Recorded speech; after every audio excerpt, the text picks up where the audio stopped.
Happy Devil's Wednesday. This is the State of the Fan Address, episode 55, titled Decision Time, Decision Time, Decision Time. I'm your host, Sam Wu, here with Pucks and Pitchforks editor-in-chief Nick Villano, streaming live on Facebook Live, Twitter, Periscope, YouTube Live, Twitch, all powered by Nova Product Design from Primetime Radio, and now simulcasting on the Primetime Radio Network. Want to welcome everybody in this podcast. Nick, what are we doing here? Decision time, decision time, decision time, but something tells me you've got a question for me right off the bat. Well, I'm curious, since us journalism people are getting called out for our haircuts. I want to know how you got your haircut. Are you sneaking into barbershops that are closed? What's going on, Sam? No, I'm playing by the rules. Kate cut my hair. Kate cut my hair, taught me. Oh, this is a plug, actually. Kate cut my hair, taught me how to cut my hair, and we recorded it. And we're going to talk about it live this Saturday on Real New Jersey podcast on the Let's Go Devils podcast network. So, yeah, Kate cut my hair. That's her brand, and she's sticking with it. So, just a little plug there. You see this? This is a pretty nice haircut. I did this all myself. I didn't violate any pandemic temporary law. I didn't go to barbershop. I practiced social distancing by doing it through cameras, like how we do this podcast. And thank you for asking, Nick. All right, so was that transition kind of fake or herky-jerky, or did we get to the point? I mean, you're obviously a professional broadcaster, as I always call you, and that was just a seamless transition into the ad. Or I don't know if it's an ad. I don't know if we have to put a hashtag ad. I don't know what the rules are anymore. I honestly, I get nothing out of it other than showing people how to do their haircuts. I use this clipper, and it was great. And I feel like I'm on my game now. So, but I think we should stick to the subject of hockey right now because first I don't think any decisions have been made. I mean, I got to make a decision on my hair. I will say that because the hats are starting to get a little snug, and I don't know who I am without my hat, Sam. So, obviously that's going to have to change. Like this is not great. This is look at this. This is coming out the front of the hat. This is not a good look, Sam. So, but yeah, you're right. It is decision time. It's decision time for the NHL. I know when we have Dan on, we're going to talk a lot about the decisions that the NHL is trying to make. Obviously, a June draft seems like not only is it on the table, but it seems like full steam ahead. They're going to do a June draft based on everything I see, especially from Pierre LeBrun of The Athletic. Pierre LeBrun has been one of the best reporters during this pandemic of just getting the information out to the fans. So I got to commend him, but every day he's got new stuff on what's going to happen with the draft. I believe they met today. That's kind of like the newest thing, but we don't know what came out of that meeting. So I don't know if they made a decision. I expect the decision to come on Friday. But we're going to talk more with Dan Rice on that in a couple of minutes. What I do want to talk about is the Devils once again getting the positive headlines, Sam. Positive. Very positive. Yeah, so, we've talked about before about how the Devils, we commended the Devils when they announced that they were going to take money from employees, and then they were going to, they changed their mind on the decision. Not only that, but they apologized, admitting that it was the wrong decision. And then a couple weeks later, they made a big donation to RWJ Barnabas, who is one of their biggest sponsors, obviously. You see all the Devils players in the commercials. They might be their biggest sponsor. I'm not 100% sure, but I swear I see their, and maybe they have a deal since it's a healthcare organization that, it's not, they don't charge them as much as Coke or Pepsi. I don't know that, but anyway, point being is that I think that the Devils have done it again, but I also want to kind of change the narrative a little bit. So Devils fans know at this point. I've gotten pushes on my phone from all my sports apps. TMZ is publishing articles on it. So it's a big deal when the Devils are getting the publicity. They're giving away 10,000 tickets to the healthcare workers of RWJ Barnabas, and that's great. I mean, that's an amazing thing to do. These healthcare workers, when this is done, like you think you're having a hard pandemic, these healthcare workers are having the worst of it. I've heard people say it's Groundhog Day from hell. That it's just day after day. And then at the other side, the people on the other side of the hospital are losing their jobs because there's no elective procedures where that's where the hospitals make all their money. So it's two kinds of hell for these healthcare workers. So helping them out with these tickets is great. But I have to commend our fans, the kinds of people that would watch the State of the Fan Address, the Let's Go Devils podcast. That's the New Jersey Devils season ticket holders, because one thing that I'm seeing, hey, Batman's here. One thing that I'm seeing that's not getting the publicity that I think it should is that the Devils season ticket holders are donating their tickets to help reach that 10,000 ticket goal. It's not just, a billionaire making a donation, which, it's great in of itself, them giving out the tickets, but the fact that New Jersey Devils season ticket holders are willingly giving up their hard-earned money for these healthcare workers because they know what they're doing on the front lines, I think it's a good thing, and I think it's something that needs to be played up a little more. Yeah, you know what? I got a little irked. I saw this website. It was a hockey feed or whatever. You see it spamming around on Facebook, and they weren't sure, but they claimed that the Philadelphia Flyers were offering refunds. They claimed the first NHL team, and I said no. The Devils did that, and I got the email 4 days prior to that being published.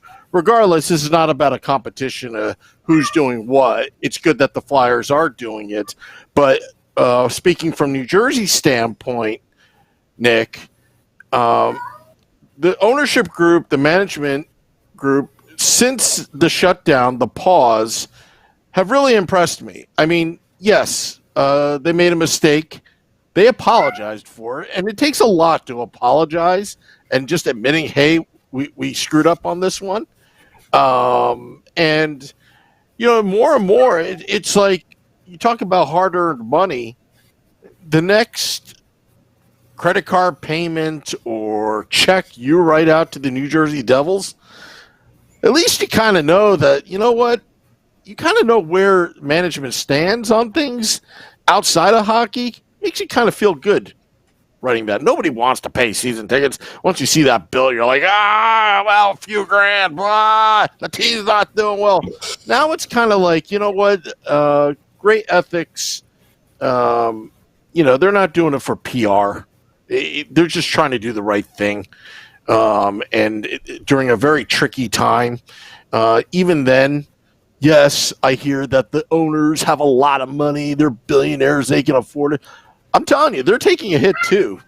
We don't know what goes on in their world, but when you see the stock market go all over the place and this and that and having to pay the players, but there are no games, you know what? They're hanging in too. And I appreciate their efforts because honestly, it wouldn't have been expected, but I think they're going above and beyond, especially when you hear Michael Rubin, the minority owner, who also owns Fanatics, repurposing the factory, taking Major League Baseball material to make jerseys and immediately making masks and gowns with Major League Baseball's permission. And it was a no-brainer, but just the effort and the thought of doing that, it's pretty cool with me. Yeah, I mean, it's everybody who's ties to the Devils seems to be doing a really good job. And there's been bad publicity for some hockey players and hockey teams throughout this process. And the second the Devils got themselves in some hot water, they changed the narrative. And since then, they've been hit after hit after hit after hit after hit. So, after the season where the Devils were all, I mean, they were literally like a tire fire of bad publicity. Firing people, trading away your captain. trading away your only MVP in team history, moving guys in, playing terrible hockey, always losing, and the number one overall pick isn't playing to what we expected. It was just the headlines that you would see when the games were still playing, were terrible. They were bad, and they weren't playing well. Like once we traded everybody away, weirdly enough, but it still wasn't something we wanted. Nobody cared at that point. I think we're still 6 points out of a playoff spot or something like that. I haven't looked at it in so long. I'd have to double check, but it's double digits and it's at least 12. I think it's in the teens. It's not possible. So to turn this around this quickly at a time where it's going to be harder to get people to spend their money because a lot of people don't have it. From what I hear, unemployment is a lot better in New Jersey than it is here in Florida. So congrats on that. So at least people have that going for them, but it's still, people lost a lot of money in this pandemic. A lot of people who trade in the stock market. Like I know a lot of people who live in New Jersey do that, and I bet you a lot of them buy tickets to the New Jersey Devils. So it's going to be harder to pry people away from their money. But if they believe in the organization, more than anything, if they believe in the organization, they're going to spend money on tickets over, where they were just 2 months ago. Yeah, and I'm just looking through Facebook Live. We didn't forget, but I might as well say, happy birthday, Marty. Marty, you're 48 years old, and you could probably still play. And also, let's wish a happy belated birthday to the wonderful and nice and charming Erica Wachter. Her birthday was yesterday. Just wanted to say happy birthday. Happy birthdays all around. If we missed you in Facebook Live, Twitter, Periscope, YouTube Live, happy birthday if it's your birthday. But anyway, should we get Sam, our next guest on? Well, you ruined my transition, Sam. Yeah, I had it going. It was right there. Oh, you hurt. Oh, that hurt. What I was going to say, which doesn't mean much now because it's ruined, Sam, but what I was going to say is we have to have Erica Wachter on the podcast again because once she gets on the podcast, then she will become a friend of the podcast. A friend of the podcast, like our next guest, Dan Rice of the Hockey News or the Hockey Writers. Well, I you know what? Why don't you try to get Erica? But the only problem is this black cat behind you running around. I'm very superstitious when it comes to booking guests and black cats running behind you. It's okay. We're 0-5. Just as much white. We're 0-5. He's just as much white as he is black. So he's got the white going on. Oh, okay. But okay. Kind of like an Oreo. The all black cat is passed out in the chair next to me.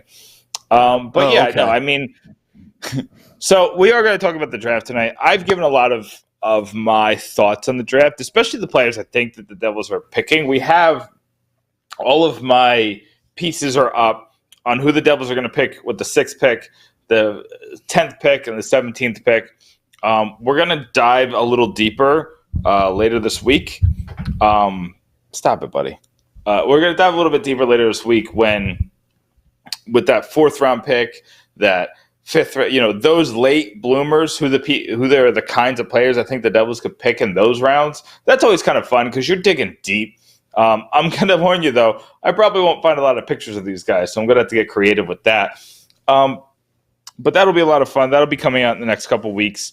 But when it comes to June draft, I talked about this last week on the blog, pucksandpitchforks.com.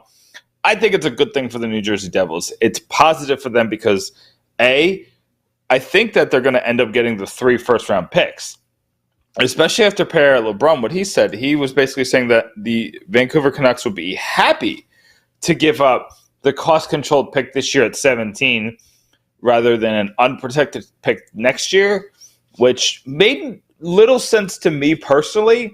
Like, I felt like that the Canucks are the kind of team that thinks that they're right there, especially if they could bring back their goalie. Their goalie is an unrestricted free agent, though. So that's Markstrom, so he's kind of up in the air. that could give them pause. Maybe that does give them pause, and maybe that's why they want the cost-controlled pick this year instead of giving. I mean, we've seen this year with the San Jose Sharks, last year with the Ottawa Senators, those unprotected first-round picks can be killers. I mean, think about how much better the Ottawa Senators prospect pool, which is already amazing, but how much better it would be with Bowen Byram right now. And think about the turnaround of the San Jose Sharks if they could possibly get Lafreniere, Quentin Byfield, or Stutzel, or one of those players in the top 3 of the draft this year. So, those unprotected first-round picks, I could see why Vancouver would want to keep that pick. But I still thought that they were going to err on the side of keeping the pick in a deep draft this year. But again, teams think in mysterious ways. I'm very curious of. I did see one person say that under this new format, if they go to the format where winning the lottery means just going up 4 picks, does that mean Arizona, if they win any kind of lottery, would they keep the pick? And I'd say no, because I think it's top 3 protected. But I guess it depends on the language in the trade. Sam, you're back. Oh, I'm back. I almost got scared there because I looked at my board and I guess I was a little dyslexic. I thought that I had you muted and myself not, and I'm like, uh-oh, did they hear my conversation with Dan Rice off air? But turned out that luckily I had it right. I'm off my game ever since the cat in the beginning of the podcast. It's thrown me off. But here to just put me back on track from the hockey writers, you know him as Dan Rice, big friend of the State of the Fan address. Dan, Sam, and Nick, how are you tonight? I'm doing great, guys, and it wouldn't be the first time that my conversation that was supposed to be muted got over the air, so no worries about that. Oh, boy. Well, tonight we are going to talk about the draft and a lot of the rumors that have been out, Dan. So I want to know first and foremost, I think it's a positive thing that the draft is in June for the Devils specifically. What do you think that that's going to do for the Devils to have the draft possibly before the season restarts? Yeah, I think that would be probably best case scenario for them, considering where the conditional picks sit, and whether or not they move up or not. If everything stays the same, they draft at 6 and 10 or 5 and 10 or whatever it is. I think those are great spots to get players that they need. And the only hesitation is I wonder if they wanted to package those picks. What would trades even look like in the climate that we're in now? I don't even know if they would be possible, if teams would be willing to trade players and that kind of thing. If there are still games and playoffs to be played, like we all assume that's going to be. But however it shakes out, it's definitely going to be interesting one way or the other, and it'll definitely be unforgettable. Yeah, I mean, the one thing that I will say is that I know that in the NBA, there's a lot of times where teams will work out a trade that gets finished after the pick is made, and you just make the pick that the team wants. So all it really does is have that awkward moment where, like, the Devils and Tom Fitzgerald would have to, shake the hands and put the Devils jersey on at the draft, and then, they'll have to change it, in like a half hour when they get traded to the Dallas Stars or whatever it ends up being. Yeah, I know exactly what you're talking about. A lot of times they make those trades, and like you said, they pick the player for the other team. But then we're in uncharted territory here with everything. So I'm just as eager as everybody else to find out how everything's going to go down. Obviously, we know the draft is going to be virtual, and I think that that's going to be a new wrinkle for everybody. And I actually, as a fan of football, I watched the NFL draft. I thought it was pretty cool the way that they pulled it off. And it was a little unique and different. It was, I guess, maybe odd at first, but once a couple picks came in and you start hearing from analysts, start seeing highlight reels and stuff like that, it's just the same kind of deal. So the kids won't be there with their parents and that kind of thing, but we'll have different memories and unique memories in a different way, I guess. Yeah, no, I definitely. I think it's going to be interesting. And honestly, as fun as the NFL draft was, just to kind of get away and get live sports-ish for a little bit, I think that the NHL would be smart to jump all over that, especially if they could get it happening in the early June, which I think would be before the NBA and definitely before the NHL and before baseball is able to get going. And if they're able to corner that market, I mean, ESPN is playing Korean baseball right now. A lot of people are weirdly excited about it. So I think people just want sports. Is that what you're is that the gist you're getting, Dan? Oh yeah, 100%. I mean, I'm going to watch the NFL schedule release tomorrow. Probably it's going to be 3 hours. It'll be a nice welcome change from, whatever's going on the news and watching movies that I've been trying to catch up on and TV shows and that kind of thing. We all just want sports to come back for whatever reasons. Everybody has their own different reasons. A lot of times as somebody who lived through 9/11 and we finally got sports back after that, it was kind of like something to divert our attention away from real world problems, and we don't really have that outlet right now. But we also don't have where, if you walk into a store and you had a Devils hat on and you see somebody with a Rangers hat, you kind of give each other glares, or you have a Devils hat on and you walk into a store and somebody else is a fan of the team and, they bring up last night's game or last weekend's game or something like that. It's just they're conversation pieces for us to talk about and bond with each other, and we're definitely lacking that right now. I mean, I guess it's a little tempered because we can't really go out too much. I know I've only really gone to the supermarket and I walk to 7-Eleven kind of every day, but that's really it. So any kind of and if the NHL is smart, they'll put the draft lottery on TV and make that if that's something that happens, they'll make that a TV. They should make that a TV event, but the NHL doesn't always do what they should. So who knows? I mean, if they're smart, they'll put it on NBC, like Primetime. What else do they put? Yeah. What else do they have the show right now? Yeah, NBC doesn't really have anything going on. I know there's supposed to be a NASCAR race this weekend, maybe, but I don't know what channels those are on. But yeah, the point remains: if NBC has this contract where they have to put on NHL stuff and they're not airing anything, you make it a Friday night or a Saturday night, even a middle of the week night. I don't think it would really matter what night. I think hockey fans would tune in droves and probably get better ratings than not to pick on teams, but like a Hurricanes Sabres game on NBCSN. I think the draft would get pretty huge ratings compared to that. Yeah, and like you said, I mean, I think time and days and all that is just that's a foreign concept to a lot of us right now because we're just kind of like, what day is it? Doesn't matter.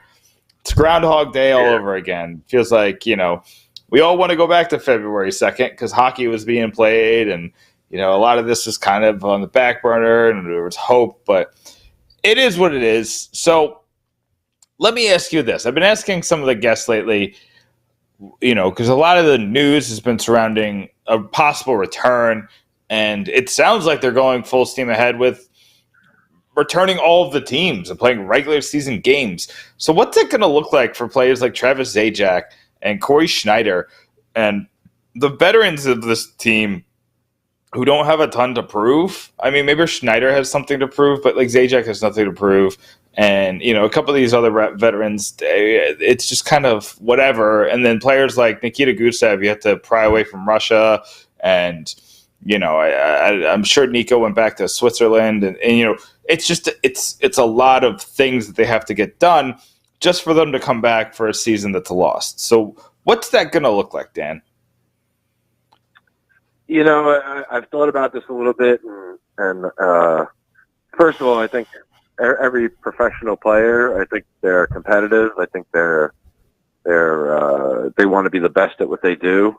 And to quote the old Jets coach, Herm Edwards, you play to win the game, right? I mean, you don't just play to play. So I think anytime they suit up, they're playing to win. As far as the older players go, I think even Zajac and Schneider, the guys that you mentioned, I think they have something to prove because everybody's job is pretty much on the line. This season has before the pause, felt like it was painstakingly and excruciatingly long. Just for all the drama that happened with the coach and the trade and GM. And they, at least some of my last interactions with them, they were all about, we're here to prove, we do have stuff to play for. We're here to prove that we belong or that we want to be on this team going forward because everybody's job is really on the line right now. And I think if they do finish the season, they have 12 games, 13 games. It's not like one team will be ahead of the other as far as conditioning or anything like that. I don't think anybody really has an edge. Everybody's in the same boat. There's no advantage. I don't know what it looks like as far as are you going to have fans in the building? Are they going to be separated? Is everybody going to be wearing masks? Is everybody going to be tested going into the building? So the players are going to be tested every day. Do they have to be quarantined from their families? These are all things I'm sure that the league and the Players Association are discussing, and I just don't know how it happens. I really hope that it does, but I don't know. Or do we get to a point where we're like Sweden and we just turn to the herd immunity? And if you want to go to the game, you go at your own risk, and hopefully you don't get sick. I don't know how realistic that is, but I'm sure it's probably been a scenario that's been brought up by somebody. I mean, if I had the idea, then I'm sure somebody else did too, right? But yeah, I think they all would have, like I said at the beginning of my long-winded answer, they do have something to play for. They're professionals, and I mean, I want to win at everything. I mean, I play Words with Friends. I want to win at that, so I think they'll have plenty to play for, and I don't think that'll be an issue. And at the end of the day, they're entertainers too, right? I mean, they get paid a lot of money to entertain, and not that they should have to put their health and risk their health in coming back to do that. And I hope everybody's safe and all that. But I think at the end of the day, they're whether they're fans there or not, they're going to play their best. And I think, and to go back to my earlier point, I would watch a Sabres Hurricanes game right now if it was on TV live. I don't watch anything live right now. I don't know about the Korean Baseball League, but because I'm not that huge of a baseball fan, but I understand the wanting to see live sports. And I thought about checking out whatever NASCAR race is going to be happening this weekend. I don't know if I'll actually do that, but I'll be watching that Last Dance documentary because that's been pretty damn cool. But so yeah, who knows what it'll look like? But I'm sure everybody will be competitive and ripped and raring to go.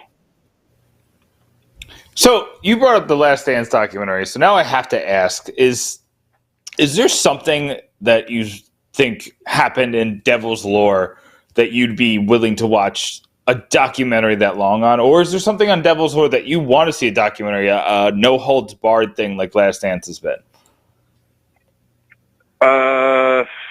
Geez, I mean, just all the playoff runs, the 3 cup years. The teams get that DVD when they win the championship DVD. It's out, a couple months after the season, and that kind of gives you a little bit of insight into the background stuff. But I mean, for me personally, I would love to see behind the scenes stuff from that 2000 team. Being down 1-3 against Philly in the Eastern Conference Finals, and there's a legendary Larry Robinson explodes and throws a jar of jelly or whatever against the wall, or throws a garbage can, whatever it is. Garbage can. The garbage can. Those teams. I mean, that team, that group of players was definitely had a bunch of personalities on it. That'd be the one that I would definitely want to watch first. And then the 2003 team, you guys have had, I saw recently you had Grant Marshall on, right? I mean, he's a great, great storyteller. I've had the pleasure of sitting with him at whether it's a press room or a bar and just to listen to some stories that he told, and especially from with characters again like Pat Burns on that team, and I mean Joe Newendike was on that team, another legend that we don't always think about. Gomez and Gianta and Brodeur and Danico and all those guys. I think that would be great TV. I don't know if the rest of the hockey world would be that into it, but as far as Devils fans go and people who follow the team closely like we do, I think that would be dynamite stuff. The Last Dance, I could watch another 20 episodes of that thing, and I'd probably watch 40 episodes of the Devils team if they wanted to do it like one day at a time. That would be great stuff. But Marty used to go to the movies with a bunch of guys before playoff games. Just what are some of those conversations like? The guys fighting with each other after losses. You just want to know all that behind the scenes stuff, and I think it would be very, very entertaining. Yeah, no, definitely. And you brought up the DVDs that would come out of the season. I definitely found 2 of them on YouTube. I just got to try to find the 95 one. I've already watched the 2000 one, and it's quite good. It's a lot of fun watching. Just that season was just all over the place, and the Ken Danico with the still with the hair, and just a lot of gems in that. So for the Devils fans out there, you got to find it on YouTube. It's not too hard to find. But that DVD was great, and I have 2003 up in the queue, so I know that that's on YouTube. Just got to find the 95 one, and I'm sure it's out there. Everything's on somewhere now, but those are just some of the. You can always find a way. Yeah, and they don't make those anymore. I don't think, right? The teams don't make those. I'm pretty sure they still make them. They might just be like Blu-ray or pay $20 to download it and watch it on your TV or your whatever viewing devices you have and stuff like that. I'm actually on the 2001 or 2003 DVD for maybe a total of 5 seconds, maybe 10 seconds. I might be selling myself short, but it's in one of the side features. It was called Backstage with Brodeur, and after the Game 7, the cameras basically follow him around for the next 25 or 35 minutes or something like that. And I was an intern with Stan Fisher that year. That was my first year. My first year going to games. My second year interning with him, and the conference finals and the finals were all held on national TV. So Stan got me during the finals. He had me work for the NHL as like a runner, basically going over the media and passing out stat sheets, and they would transcribe the intermission interviews. And print them out, and so I basically pass them around to all media members. And so in the Backstage with Brodeur thing, I'm standing outside the MSG studios because it's Game 7, and they would actually have like a post game on, I guess it was MSG's network back then. I want to say it was still MSG, and it wasn't. It was after it had changed from Sports Channel or Fox Sports, or maybe it was Fox Sports still. But regardless, I'm standing outside in the hallway of the studio, and Marty comes walking down, still in all his skates and pads and everything, and he goes in to go talk to Stan and Matt Lachlan, and I just kind of like pat him on the back. Great job, Marty.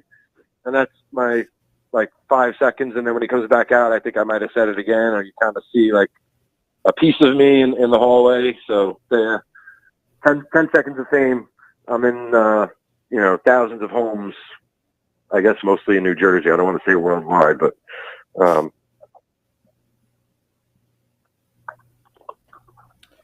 yeah, no, definitely. I mean, it's absolutely something. I mean, the fans just want content right now. They want content of any kind. And honestly, watching this Last Dance thing, I have no idea why the Devils. I mean, their media team does great stuff, but like. Maybe they just don't have the manpower. I don't know how many people it takes to put on a documentary. I mean, you got to have somebody look at archives and find all the video. You got to have somebody do the interviews. You got to have the people willing to do the interviews. But the ex-Devils have been pretty open and willing to come back and do stuff for the Devils. But, I mean, we got to get our guy Chris, Sam, we got to talk to Chris. We got to get him to do some documentaries. put more work on his plate because that's exactly what he needs right now when he's trying to provide content in a pandemic. But Chris Westcott, if you're watching this right now, because I know you are, you better kick it up a notch. I mean, we should have a documentary called "The Last Trap."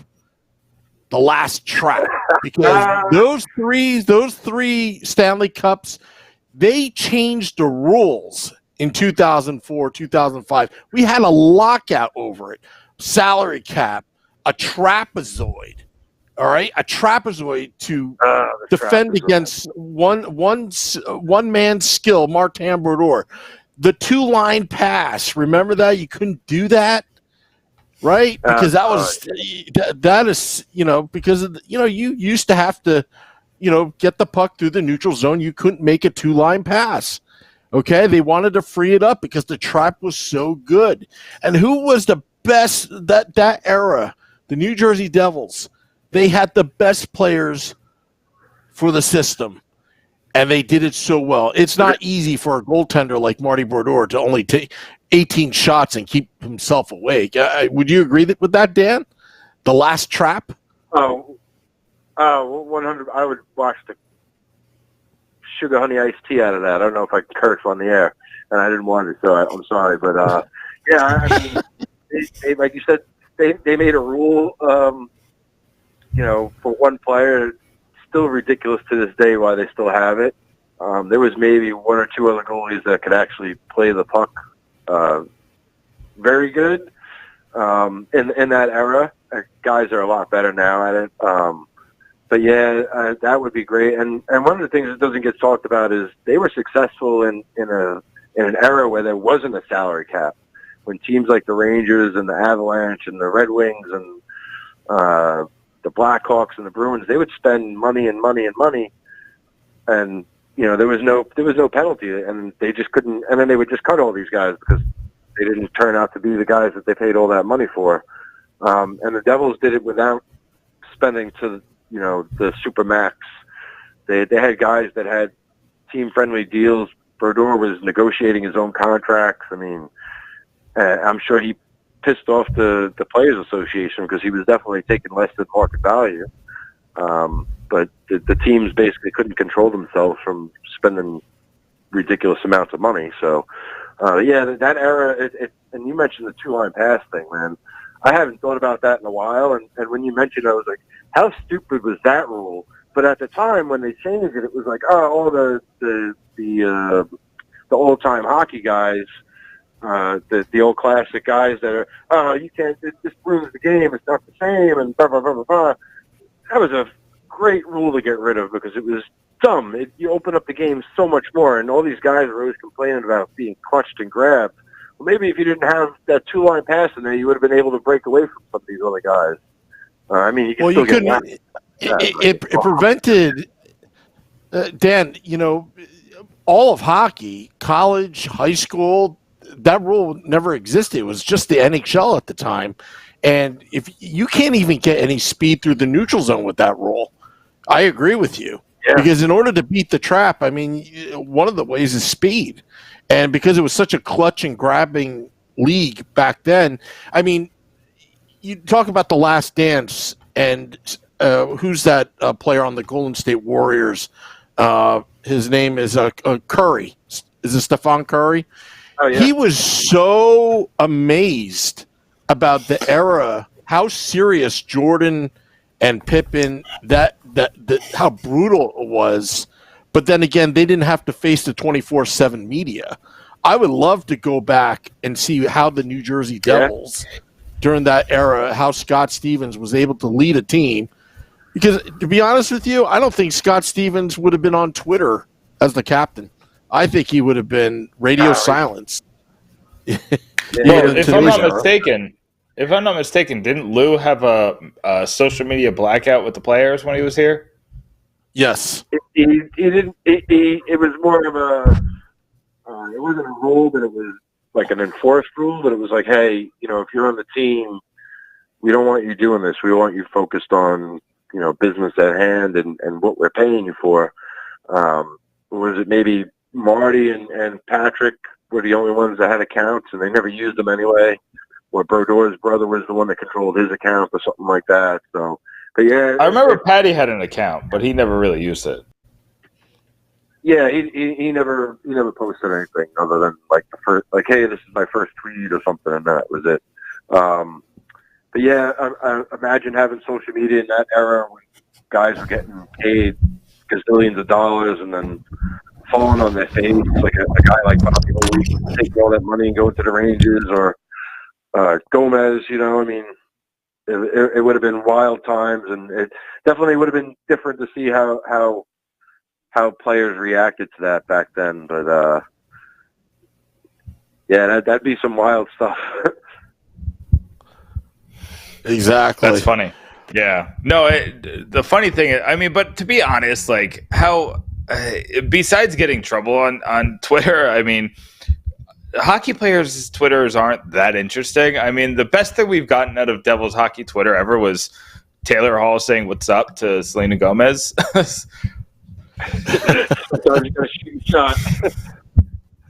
I mean, listen, it was a great moment in New Jersey Devils Twitter. We did have the vote for the video game cover. That was pretty intense. With the Brodor, was it the NHL 14 to get him on the cover? That was I think when the Devils social media teams finally started really upping their game and changing the game, I guess, forever for them as far as marketing themselves. And some of the players, maybe not necessarily on the Devils, but some of the players, and I guess it goes for all sports too. Like they do use it in a cool way where they can engage with fans like they never could before. Just as an example, I've always been a fan of Michael Grabner's account.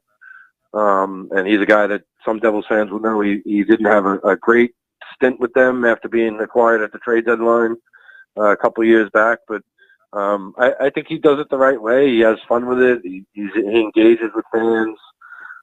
He posts goofy pictures of himself, and it just makes him seem like he's just like an everyday guy. Which I got to interview him a couple of times. He really is just like a down to earth kind of guy where. He's just like us. He's just really, really good at hockey and really fit. But they all are. But yeah, I would love to see more of that stuff, being used positively instead of negatively. But this is the world we live in, right? Yeah. Yeah. Nick, your microphone is out. I don't know if you're talking or whatever, but it is out, so I'm going to take over. I am just you and I, Dan. We're going to just take over. Yeah. So I'm going to be taking over here. You know what? I'm going to switch the monitor. Just you and I. It's now just you and I. We kicked Nick off the air. As he's struggling, and I see him on the monitor. He's struggling right now. This is fun. It's like I've taken over. Yeah. So, but honestly, Dan, I think. Well, I'll just reveal a surprise guest for Sunday. Now, the one bad thing about The Last Dance is it goes on at the same time as the flagship show. Let's Go Devils podcast at 9 p.m. So are you just kind of like flipping in between that show and The Last Dance? Oh, of course. Or if possible, they just replay it right afterwards anyway. So if it's not on ESPN, it's on ESPN 3 or ESPN 8 or whatever. So yeah. So, but Sunday's guest, I'm holding the big surprise. And Nick, as I'm talking, just letting Nick know as I'm talking that I'm trying to fix your setup right now. But the big surprise for this Sunday, guess who's going to be in the virtual studio this Sunday? You'll never guess. You want me to guess? Oh yeah, I want you to guess. No, he probably already knows. Is it a Devils player? Or is it somebody else? It's a former Devils player. Cam Jansen. How did you know? Was it really him? Yeah, it was really him. Wow, I'm pretty. I should go to 7-Eleven and go get some scratch offs or something. Dan. When sports comes back, I'm going to hit you up on Twitter, and I want your picks. I don't know about that. I had my buddy at the beginning of the season put some money on the Devils and the Vegas Golden Knights to win the Cup. So we still have a half a chance, but I don't know how good those picks were. You never know if they go with the 2014 playoffs. There's still a chance, baby. There's still a chance. Still a chance. Nick, are you still back? Are you back? Am I back? Can you hear me? Yeah. I can hear you now. This is great. Yeah, it's great. I dropped my mic. It got all messed up. I'm a mess. I apologize. I've dropped my mic twice. My setup's not perfect. I tried to pick up the other cat to show the other cat to the fans, to show Widow, and I knocked everything over. So baby Huey over here cat ruined it all. The black cat. Don't ask Erica Wachter to come on to the podcast if there's a black cat involved. She may not. She may ban us forever. Oh, no. Okay, I'll keep that in mind. I think Sam's just superstitious like that. Oh, I am. I mean, superstition is just—it's all Jedi mind tricks. There's no such thing as superstitions or jinxes or that kind of stuff. Yeah, but you say that, but the second I stare at the TV for too long, the Devils are going to get scored on. So it's just how it works. I think they just got scored on again. It's very possible. It's about 9:45. They're probably playing like an 8:00 game or something like that. So. Something like that. All right. But Dan, we really appreciate having you on. We kind of ventured off the beat path tonight, but I think that's kind of what people need right now. They just need to kind of get an escape, and we surely escaped from the world of hockey. So I really appreciate you coming on and following our journey of YouTube and the draft and wherever else we went tonight. Yeah, no, my pleasure, guys. Anytime you need me to come on, don't really have much to do like everybody else. So, but even if I did, I'll make time for you guys. Just give me a shout, and I'm more than happy to come on and talk about stuff that we all hope we see soon again. I appreciate that, Dan. Thanks so much. Thanks, Dan. Yep, take care, guys. Have a great night. Stay safe. That is Dan Rice of the Hockey Writers. He and I are going to have to talk some NWHL hockey because they just had their draft. He was giving me the inside scoop of the Riveters' first round pick. Yeah, love the Riveters. Love Duncan. Love Rebecca Morse and the Riveters and women's hockey. Matt Freudenberger writes, have to make an uncensored podcast with Cam Jansen. Did you hear the podcast with Grant Marshall last Sunday? I heard probably like 15 minutes of it. Yeah. It was so nonchalant that I didn't even realize it, that I should have been using this. Yeah, he needs a 7-second delay. Yeah. I didn't even notice it because it was such a casual, candid conversation in the virtual studio. And, it happens. It happens. I was debating if I should mark it XL, that podcast. And it wasn't like Grant was like, throwing F-bombs or whatever. It was just like in context. And stupid me, I didn't even notice. Till I get a text, but we got Cam Jansen Sunday. That should be good. One day we should have the Let's Go Devils podcast XL, the paid version, where it's not so much we're swearing on purpose, but it's just put your feet up, talking to the mic, looking at the camera, and have a good time. But anyway, that's another story for another day. Nick, are you holding your mic, or is it just? So I hear some like banging around. All right, let me see what I can do. Let's see if I can do this. Let's see if we can do. Yeah, why don't you try to figure that out? I mean, we're about to play a game. Give me a mic check. 1, 2, 3, 4, 5. Let's see. We're gonna do the 1, 2, 3, 4, 5 live on the Let's Go Devils podcast. This is what happens when I break things in the middle of podcasts that we're live on. This is what happens when you have a black cat on the live podcast. But we'll talk off air how to approach Erica Wachter. Maybe she'll come into the State of the Fan Address virtual studio live from her house. Yeah, that'd be kind of cool. See how things are going. Anyway, Vinny Parisi is watching, which means that's my cue to get Vinny to play the game. Gotta play the game. You gotta play the game. I do want to just bring up one thing right now. Capitals player Brandon Leipsic is trending. Not a good look for the league right now. He said some really this is out of this world.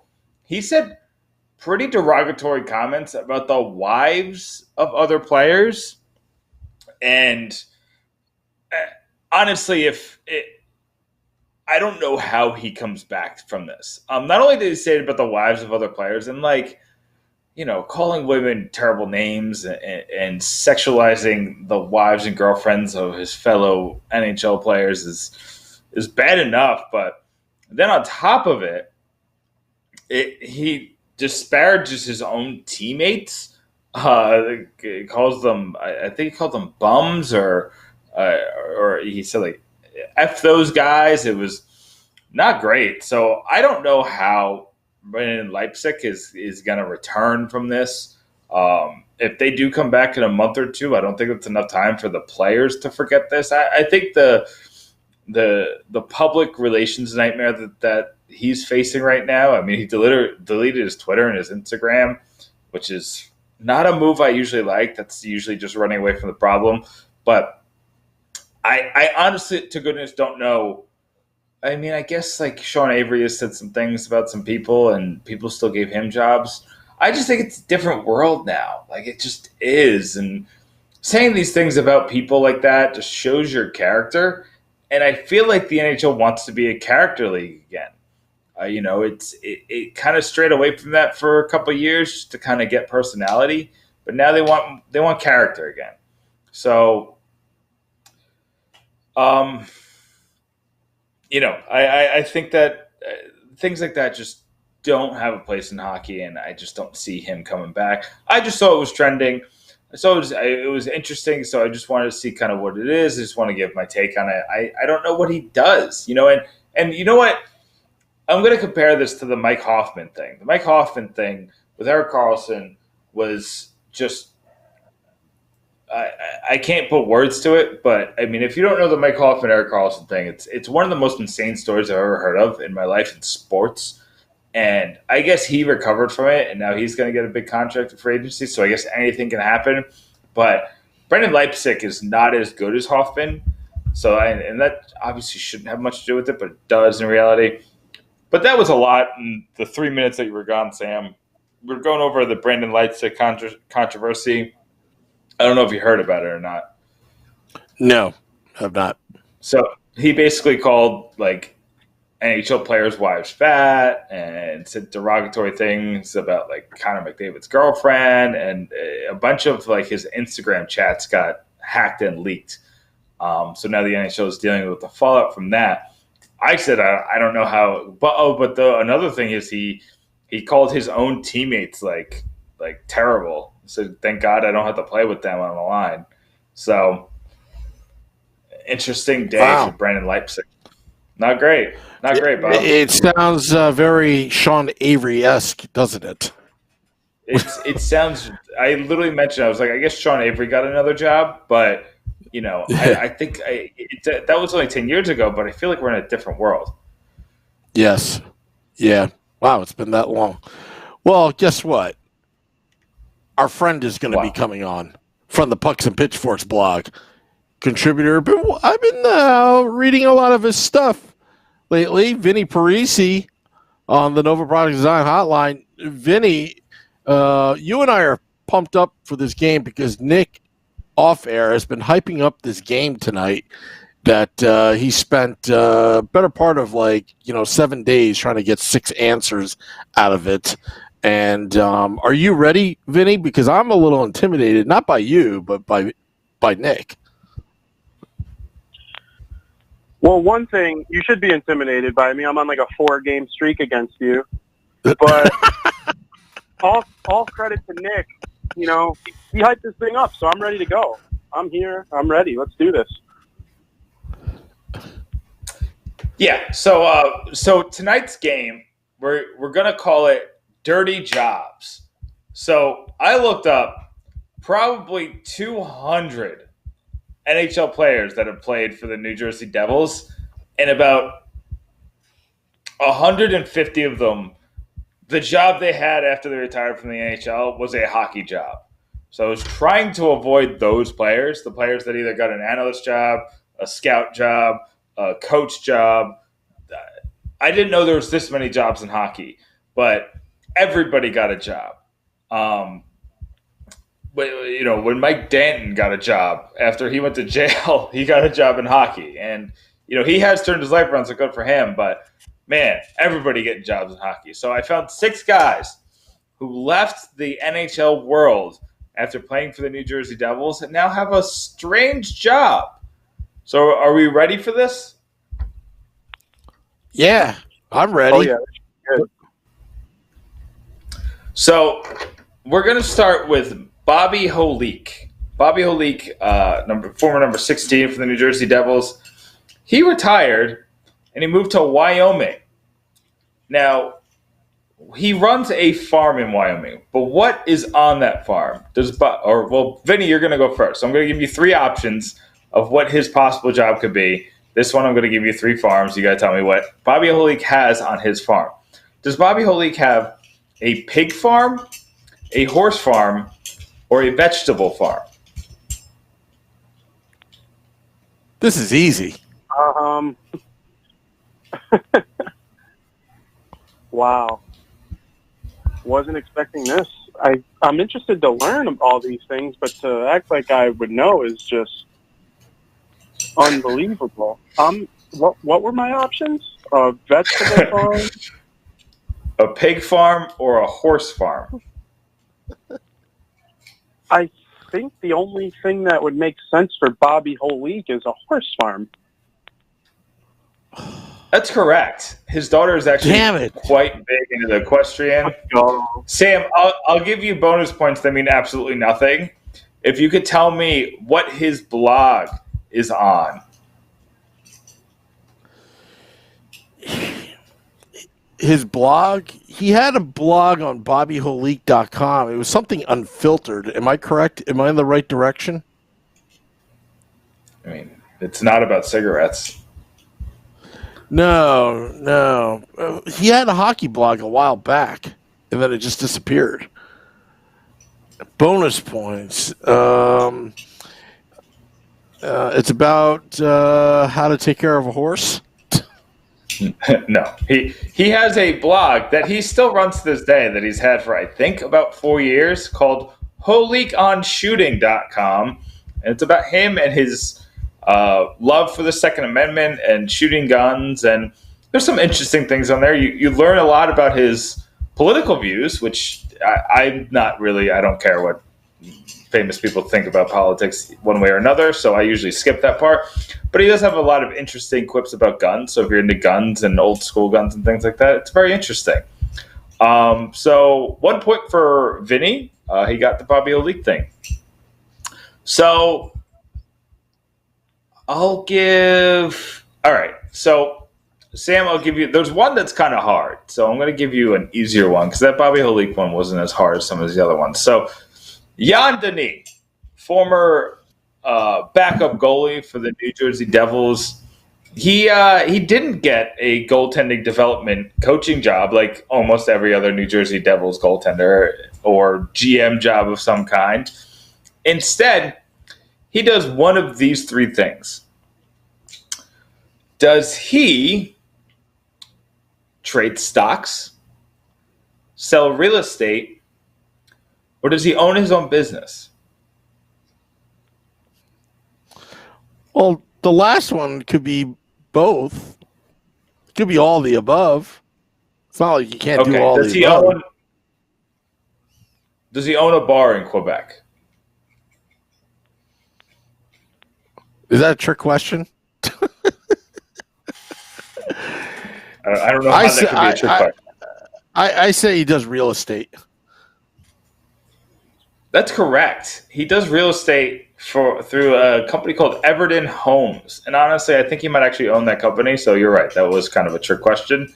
I apologize, but you know what I meant. You got it right. Jan Denis is a real estate. He's a real estate. I don't know. I guess investor or owner. I don't know how that works, but he works in real estate. So Vinny, you're up next. Stéphane Richer. I think I said that completely wrong. He competed in a lot of documentaries after hockey. He, a lot of people want to talk to him because he admitted about dealing with depression during his career. But one of the most interesting things is when he appeared on a reality show. It was a competitive reality show. Was his competitive reality show a Canadian celebrity singing show, a Canadian celebrating dancing show, or a Canadian celebrity figure skating show? These are so easy, Nick. I'm going to fight you. You make up the next game then. You're getting the hard one. I don't care. Yeah, I got the easy one. It's obviously a dancing show. Yeah, it's not a dancing show. It is a figure skating show. See, I it was that called the easy answer because ice hockey, figure skating, but I think Grant Marshall was on that once too, right? Is that how he met his wife? Is that how he met his wife? I don't know. It's called Battle of the Blades. It's a very interesting show. But he was paired with Marie-France Dubreuil. I can't even. That's not even a name. I'm even gonna. That was terrible. But Marie-France was his couple, and he was one of the three couples in the show. They thought that they wrote an article back in 2009. Will Battle of the Blades bring more boys to figure skating? I don't think it worked, but it was very interesting factoid to find out about that. So Sam, since this game is so easy, I won't give you options. Why don't you just guess out of nowhere? I'm just kidding. These next ones. You think? Oh, you think so? Okay. What's Jeff Friesen doing right now?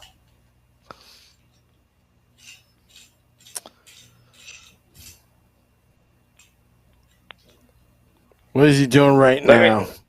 It's funny because Grant was talking about Jeff Friesen on the podcast on Sunday. What is he doing right now? I could be cheating and texting Grant. What's Jeff Friesen doing right now? He owns a ranch. No. And he runs a farm. No. Why would I do another farm one? Come on, you know me better than that. I skipped somebody else. I think it's not Bill Guerin. There's another person I ran into. Maybe it was Brian Ralston, who owns a horse farm too. I was like, I have 2 horse farms. What the heck? But anyway, Jeff Friesen is a brand ambassador for a medical marijuana company.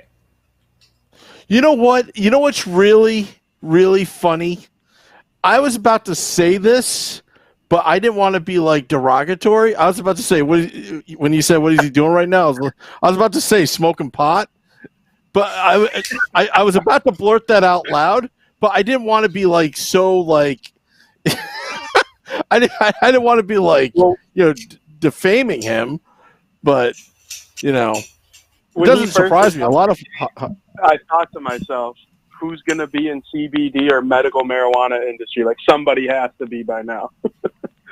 Yeah.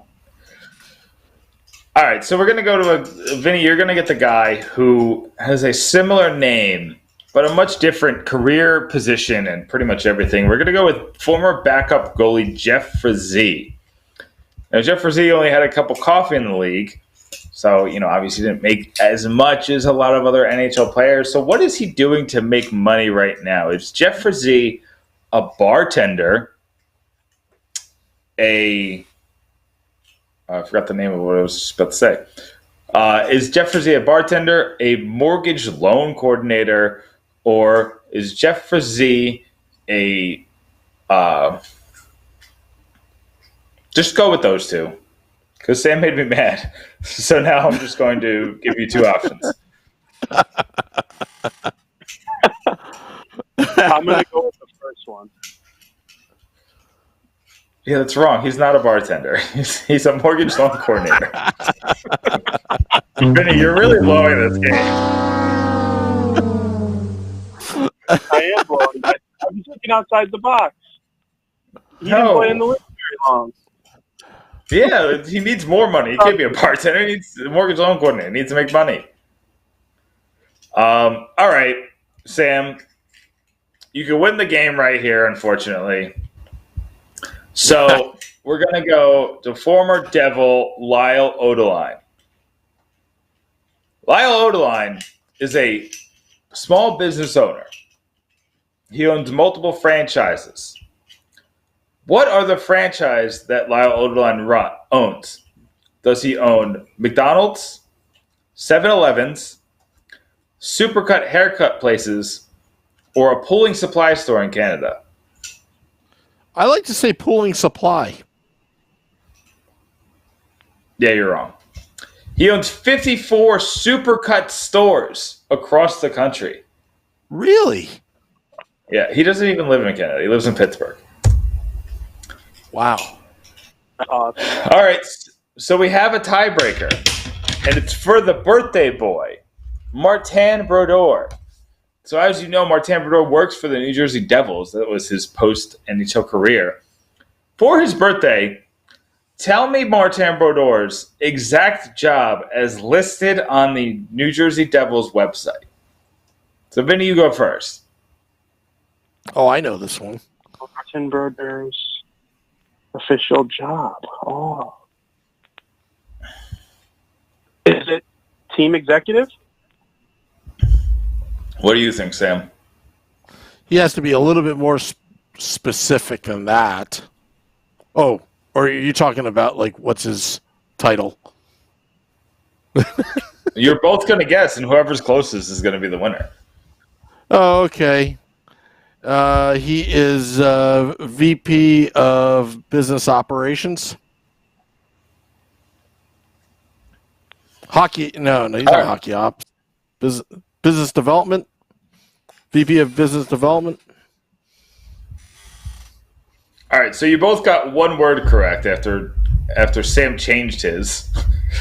Changed it to make it more wrong. So good job, Sam.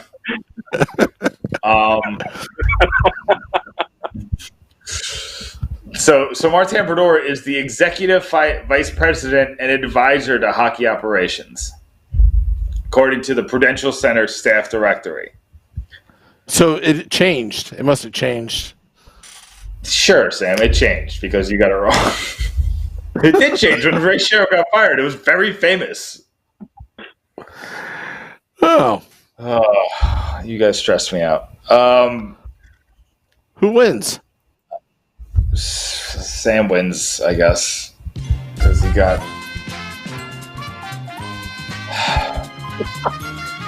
I think fair. You shouldn't dance at this. This is not dance worthy. This is like the guy in Jeopardy who wins $800.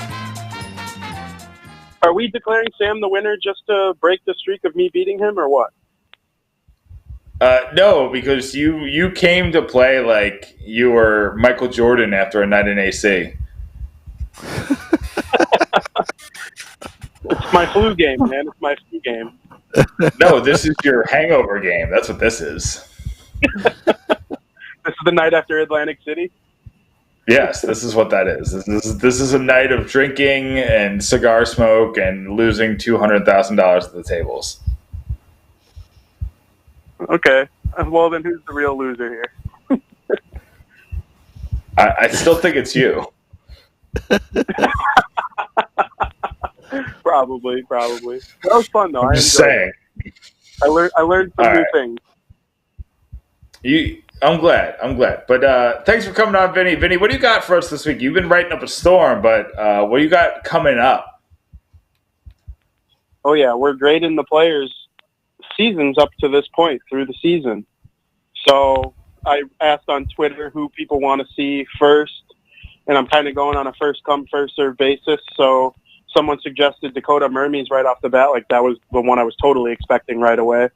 So I ran away with doing his first, and then someone asked for Subban. Brad will be the day after, and then I'll just go alphabetical order if no more requests come in from the goaltenders out. So that, and I wrote a little fun piece on Zach Parise that'll be coming out tomorrow. So Very cool. bunch of stuff. Also, don't be like NFL.com and give everybody an A. I'm just saying. No, this next one, I love the man, but he did not fare too well with my grade. So.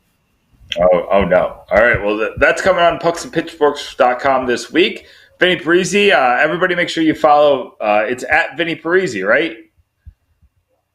Yes, sir. At Vinny Parise. Right, no spaces, no numbers, just my name. Now, make sure you follow him on Twitter. We got some great content coming up, me and him. So keep an eye out for that. But thanks for coming on, Vinny. Thanks for having me, guys. As always, love it. That's Vinny Parise on the Nova Product Design Hotline. That was actually a very thoughtful and very good game. I didn't know about, the Friesen one stumped me, and I was about to be a wise ass and just say that, but I refrained, and now I wish I did because I could have easily won that game. You would have been shocked. Can you imagine? But I censored myself. It's terrible. Yeah, I will tell you this, Sam. I thought I was going to be able to search some people on LinkedIn and get some really interesting things, but I had to dig deep. Some old articles, I had to go on people's personal Facebook pages and find them on. I did find a couple people on LinkedIn, and that's how I found Jeff Frazee. And it's funny. It's always funny to see people's LinkedIn page say NHL player. It's like, oh, that's kind of funny. Yeah, well, Lyle Odeline, the Supercuts, I mean, I figured he would own 56 Tim Hortons or something. Yeah. Tim Hortons would have been a better one than 7-Eleven. My big problem was I only wrote down what they did, and then I was trying to make up other jobs on the fly, and I blanked on 3 of them. I was like, what jobs do people have? Yeah. Well, we're going to have to work on getting Erica Wachter on the podcast. That's something you and I are going to have to do. No, Sam, what we have to work on is Hall of Maven. We got to send Stan Fisher to the Hall of Fame. He needs to go. We got to make that happen. Hashtag Hall of Maven. Hashtag get Stan in the Hall. We got to get Stan Fisher in the Hall of Fame. He seems to appreciate the love. So we also got to. I'm going to ask him to see if he wants to get on this podcast. Maybe he wants to talk about some 1935 NHL hockey with us, and I'm just going to sit back and listen because he's one of the greats. He's one of the best voices of hockey, and I kind of miss having him on my TV all the time. Yeah. Well, who knows? Maybe one day we'll have both Stan and Erica on in the virtual studio at the same time. Wouldn't that be something? That would be wild. We're going for wild here. I'm telling you, we're shooting for the moon. With these guests. Next Sunday, or this upcoming Sunday, Cam Jansen, former New Jersey Devil, always a tough guy. That's going to be intimidating. He's already intimidating on the phone when you patch him in. Just think once he's in looking at you as he's talking for a live interview. It's going to be good. It's going to be good. All right. Well, we'd like to thank all the listeners and viewers. Nick, you have anything to plug coming up this weekend or anything going on? Yeah, I got a couple. I got a couple pieces that I'm working on. I actually thought of 3 different games today that I think are going to be a lot of fun. Next week, I'll give you a little taste. We're going to play Where in the World is New Jersey Devils Players? Ooh. Where in the world is New Jersey Devils Players? I have the concept down. I have it's going to be fun. That's great. All right. I'll be kind of getting a head start. Not that I'm cheating or Maybe. anything. You Yeah. always cheat. No, I don't. Sammy Guerrero over there. Well, thank you for watching and listening. Podcast will be dropped at midnight. Till next time, Devils fans.